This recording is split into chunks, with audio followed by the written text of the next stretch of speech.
Hello and welcome to Cover Story. Today I'm joined by a very special guest. I have with me Ambassador Lakshmi Puri. She is also the former Assistant Secretary General of the United Nations and the former Deputy Director for UN Women. But I want to welcome you and I want to congratulate you on coming out with your first book. In fact, I have it with me, Swallowing the Sun. It's a novel written by Lakshmi, and congratulations on this book. Thank you. Thank you so much for having me in this incarnation. No, I know we did another interview on empowerment of women, but I have a feeling that, in this book also that theme is very much there. The Absolutely. conversation we had last time on women empowerment. It can't be otherwise if it's me. It cannot be otherwise. But before I ask you to tell us about the book, I have to tell you about the book. I totally enjoyed reading it. Before we interview someone, we read what they write or whatever they're all about. And I picked that up thinking, padna padega.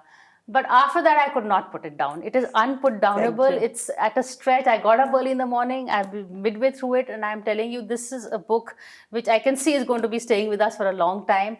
The characters are identifiable. And what I like about it, this tells us the story of the heroine Malti. She's a very feisty girl. The backdrop is independent India, I think the 1920s, 30s. Independence struggle. Independence struggle for independence. And a lot of the conversations that take place then is what went into the making of India are relevant today, as we also, are making of a new India, and these debates are very valid today. The characters are written really well. It's not just a book with a message, it's a book which comes alive, and when I close my eyes, you've written it so well, I can picture the characters, the idiosyncrasies, the little things, the giveaway words. I must congratulate you. Thank you so much. Book. It gladdens my heart. No, and it's, to hear you say that. How long did it take for you to write it? So it took me a year to write it when I started seriously writing it. But 20 years ago, I had already started writing. I wrote 100 pages and then I had a block. Because I think my original ambition was of a 3-generation book covering my mother's generation, my generation, and my elder daughter's generation. Yeah. And so when I started writing, it was too daunting a project and I gave up. But 20 years later, when I came back to India and Corona came, that's when something with all the characters within me, the plots, the stories that were whirling within me, and also the settings, they all kind of pushed me into picking up not my pen, but my iPhone, because I wrote my novel entirely on the iPhone. Wow, your hands are okay. It's like a hell of a typing task. So, and to all 270,000 words of it, which was the original length of the first draft, the novel. So that was 1 year.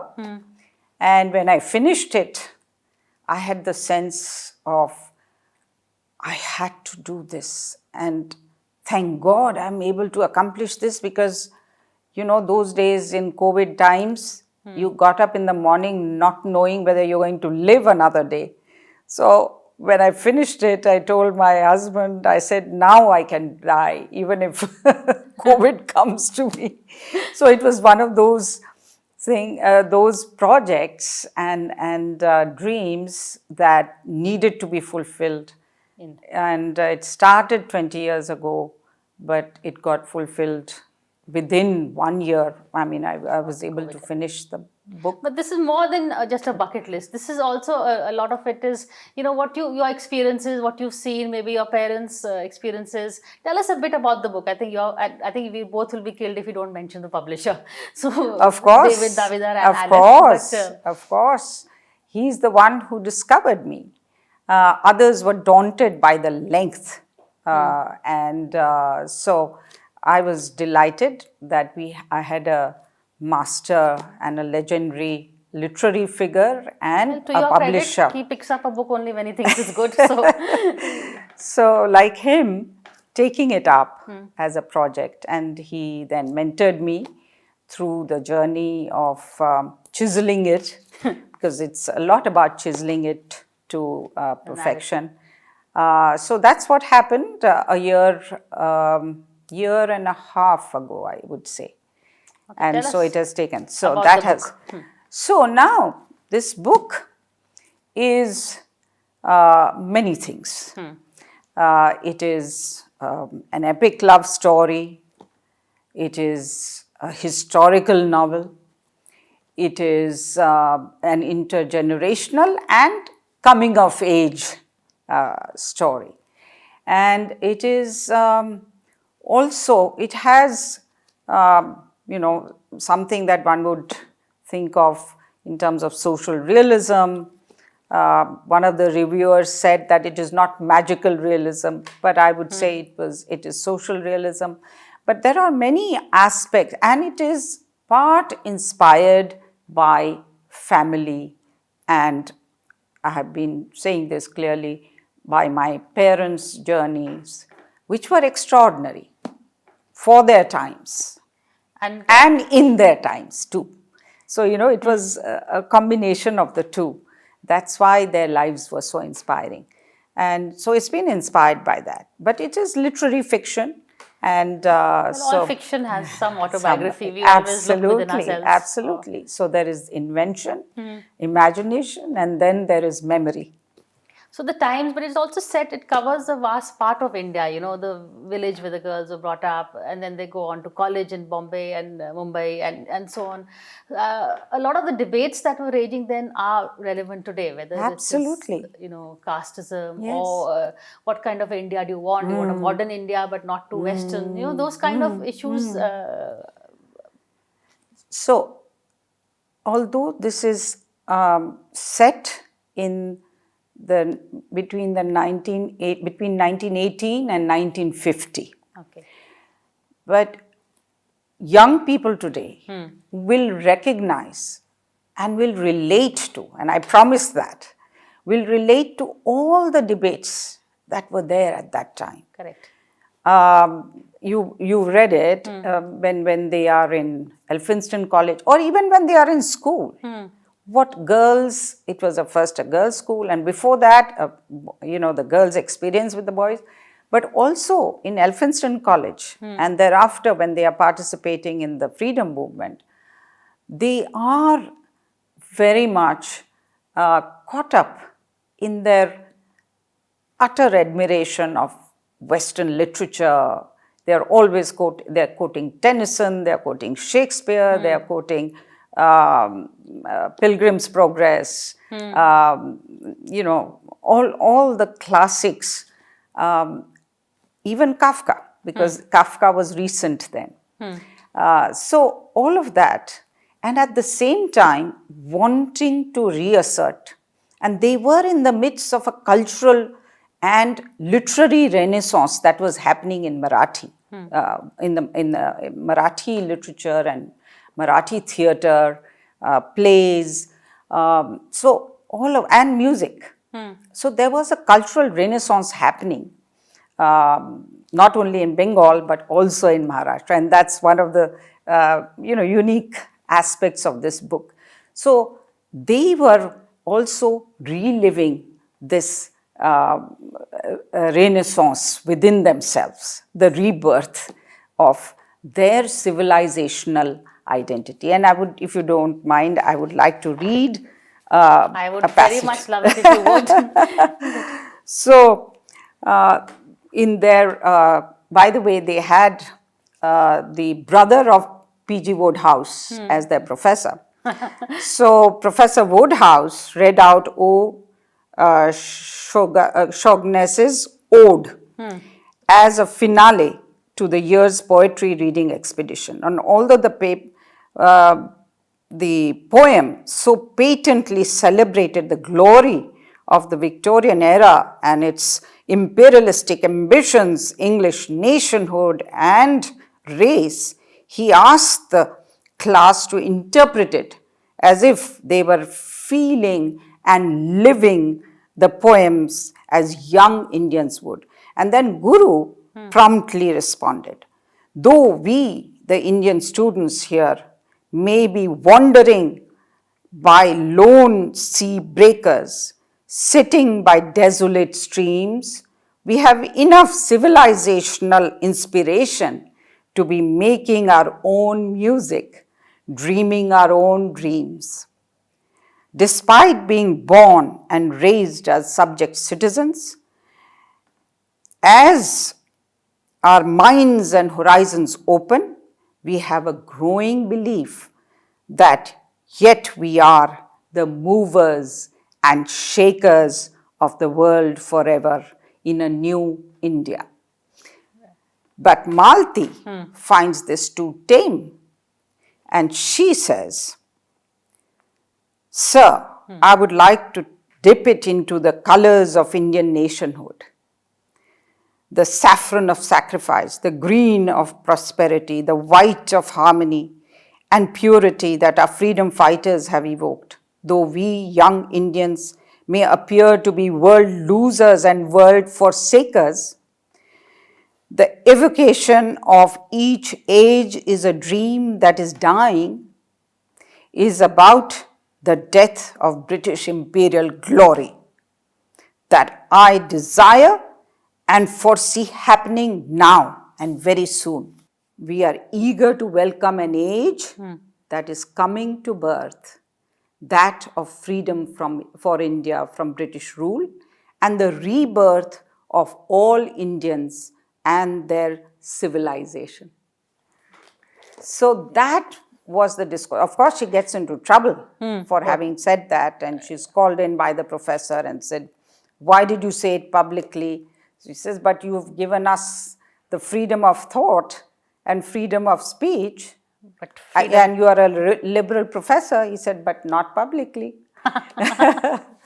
But how do you see this in today's times? This is a debate that we can, it's So absolutely. resonates. So we are also living Trying to find our own, 75 years later, we are also trying to be global and yet reclaiming our civilizational richness and strength and identity, which is, and today we are really talking about the civilizational state as well. Correct. And this churning is happening, it's very much part of... absolutely. And I think the young people today are fired up also by that. There's pride in our identity and a need to look back. And as you said, we don't want to just read about the Western philosophers, but our own philosophy, which is so rich, as your heroine also, yes, evokes. Absolutely. And Guru also does, the hero also does, but he does it more politely without provoking. Is there an autobiographical element here? Are you the polite, the not polite one? Who's the diplomatic one in your family?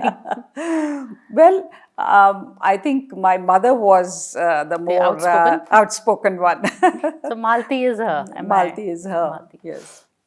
In fact, it's also interesting, apart from the little bit of autobiography, but you've picked up on all aspects of family life in your book. The sibling love, the loss, the love, reunion. There is a whole.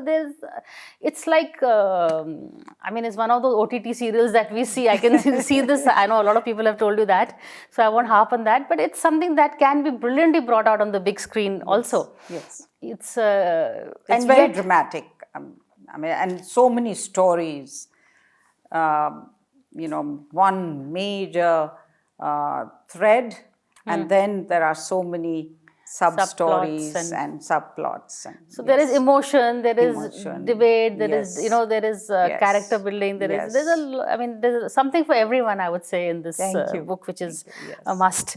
I'm going to take a break. I'm going to come back and talk to you a bit. You also touch upon the debate on the caste system. She speaks, she said that she's very pro-Savarkar, and he talks about a casteless society. Again, in today's time, that is so relevant, which is what I like about the book. I'm going to take a break and come back and talk to you about that.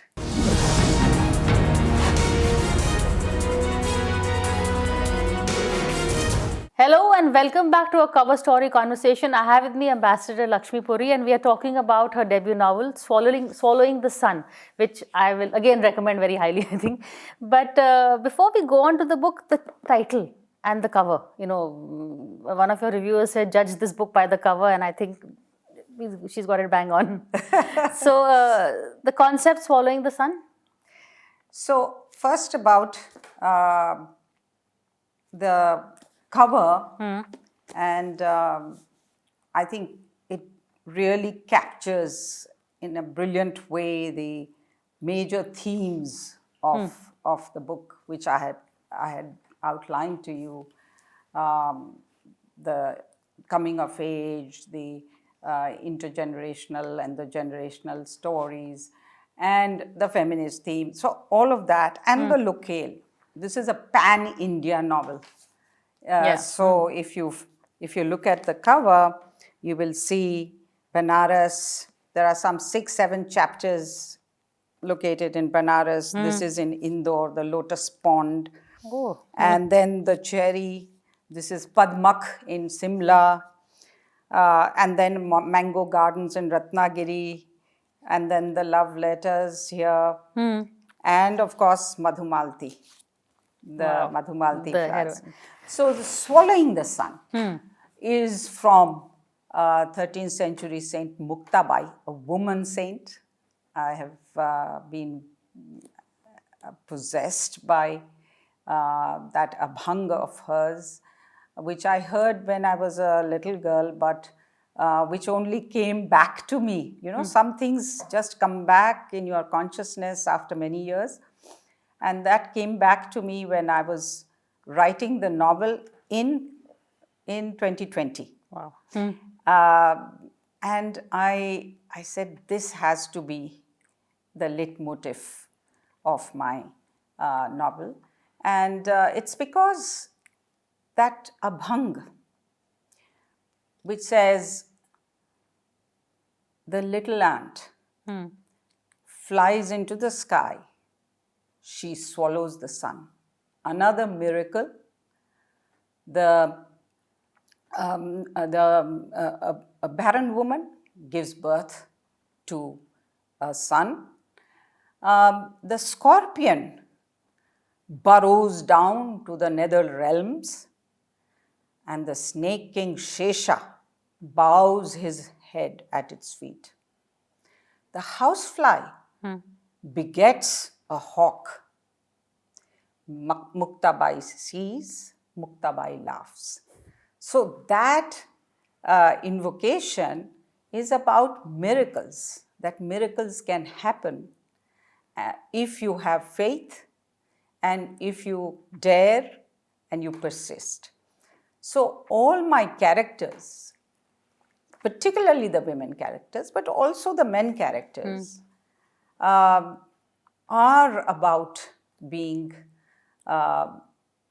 those special ones who are touched by this burning desire to break out of boundaries, to fly into the sky. They may be little ants, but they are wanting to fly into the sky and do extraordinary things. So dare to dream. that's a kind of a motivational.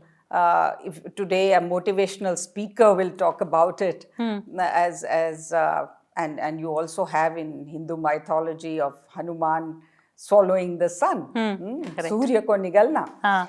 But that's the concept of swallowing the sun, and that is something that runs through the book. No, in fact, we talked about empowerment. You know, your female characters are, you know, they only two girls to go to school. They, you know, they are defying patriarchal norms and setting their own thing. But the men are also very supportive. You know, it's Absolutely. So what you're trying to say is empowerment is not just for the women alone. It's not just a female thing. Is Absolutely.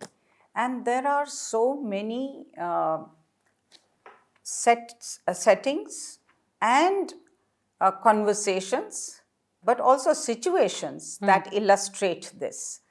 And I particularly like how the relationship between Guru and Malti plays out through the different stages of their courtship, what is now called dating, and even before dating, friendship, pure friendship. And those days, it was very new for men and women of 17-year-old men and women to be having that kind of friendship. Correct. Because they were also only 6 girls in a class of 30. So, so it was something novel. And there was a group of 3, the 2 sisters and Guru, and then later they were joined by another Ram. So that relationship of friends and motivating each other to excel, that kind of relationship is what has been brought out.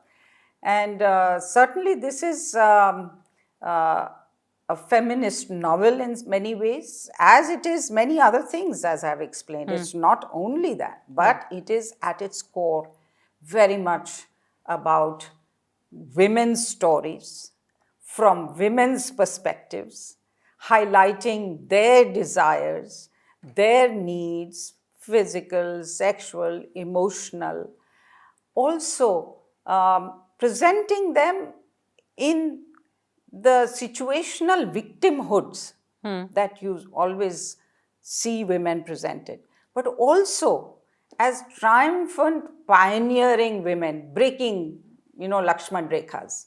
Correct. So that is a combination that I seek to really convey, and I think you hinted at it at the beginning. It comes from where I was at a global level, and I've been to so many countries. And one of the things that we did at UN Women was that when we tried to do advocacy and movement building, we told stories. We told stories of oppression, but we also told stories of people getting out of that, and people's empowered interventions, and people overcoming challenges, and success stories.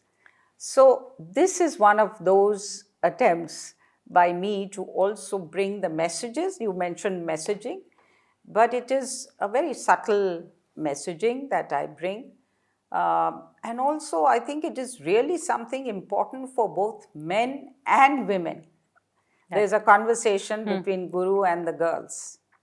And she says, I want to be not only like you, like the men, our classmates, but I want you to be like us. Also. We want to change the men's world so that you become like us. So he says, well, you've already achieved that purpose. See how I am more sensitive. In fact, you are not.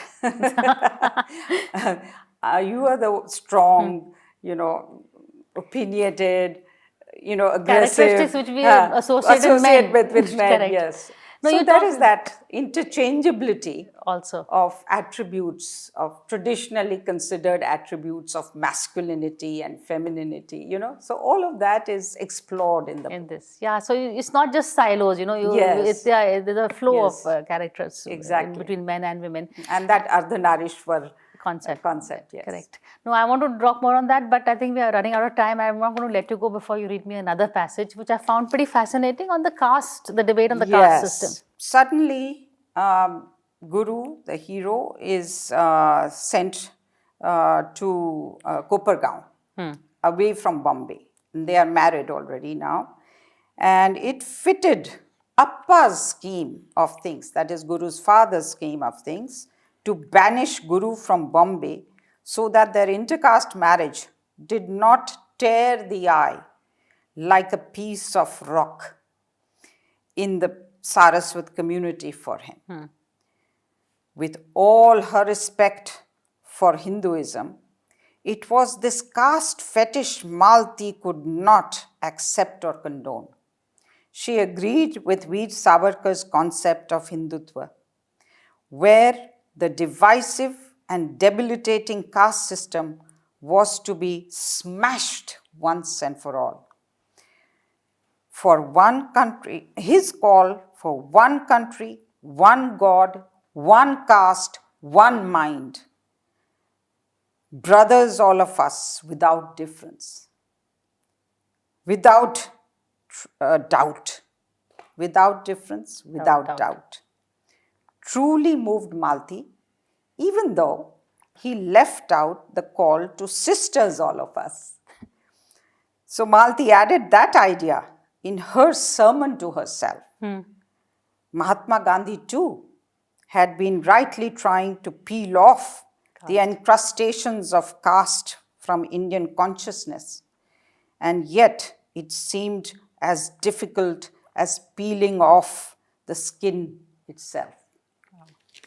I don't know if that was your intention, but you have also made Savarkar interesting, which I would say, which is, currently it is part of the debate of our times. And a lot of people wouldn't think twice when we want picking up a work of Savarkar, but you read this, you get the glimpses of the arguments, what is there, what he's saying, what he stands for, what he doesn't. So, well done. I mean, I'm enjoying the book, enjoying all the aspects of it. And thank you so much for talking to me. And I think all the best with your book.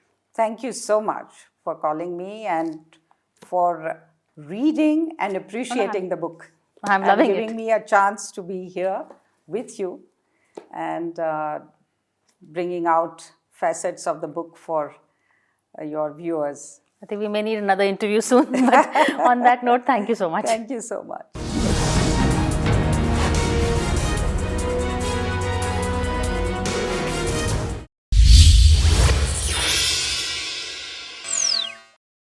For more such videos, subscribe to the NewsX YouTube channel, hit the bell icon.